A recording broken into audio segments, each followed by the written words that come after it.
दोस्तों, आप यदि खेसारी लाल यादव के फैंस हैं तो ये वीडियो बिल्कुल आपके लिए है। आप सभी को हम दोस्तों बताएंगे कि खेसारी लाल यादव हैं क्या। नमस्कार दोस्तों, मेरा नाम दयाशंकर कुमार है। यदि आप हमारे YouTube channel DSK Bhojpuri official में नए हैं तो प्लीज़ मेरे यूट्यूब चैनल को सब्सक्राइब कर लें ताकि आपको खेसारी लाल यादव के रिलेटेड वीडियो मिलते रहे। भाई, खेसारी लाल यादव का एक भोजपुरी सबसे सुपरहिट सॉन्ग आया था जिस सॉन्ग का नाम है मौगी खेले पबजी।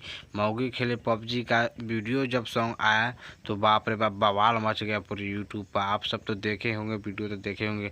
उस समय खेसारी लाल यादव किस टाइप का दिख रहे थे, जो कि खेसारी लाल यादव गंजी और गमछा पहनकर शूटिंग किए थे, जिसमें खेसारी लाल यादव और चांदनी सिंह, खेसारी लाल यादव और चांदनी सिंह दोनों लोग थे और काफ़ी सुपरहिट ये सॉन्ग था।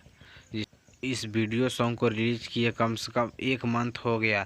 इस वीडियो को रिलीज़ किए 1 मंथ हो गया और इसका यदि आप व्यू देखना चाहते हो तो आप खुद स्क्रीन पर देख रहे हैं कि 8.1 करोड़ यानी 80 मिलियन से भी ज़्यादा इस वीडियो का व्यू गया है, जो कि काफ़ी सुपर डुपर हिट सॉन्ग था।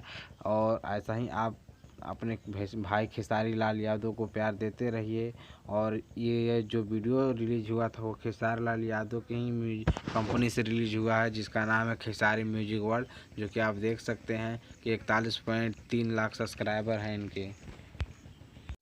और भाई ऐसा ही खेसारी लाल यादव को प्यार अपना देते रहिए। उसके बाद काफ़ी लोकगीत भोजपुरी आ रहा है खेसारी लाल यादव का। सावन के बाद बहुत सारे गाने आएंगे इनके। यदि आप खेसारी लाल यादव के गाने नए नए देखना चाहते हैं, सुनना चाहते हैं और उनकी जानकारी लेना चाहते हैं तो प्लीज़ भाई मेरे YouTube channel DSK Bhojpuri official को सब्सक्राइब करके रखें, ताकि खेसारी लाल यादव का कोई भी भोजपुरी सॉन्ग आने वाला हो तो आपको इसका जानकारी पूरी की पूरी मिल सके। धन्यवाद दोस्तों।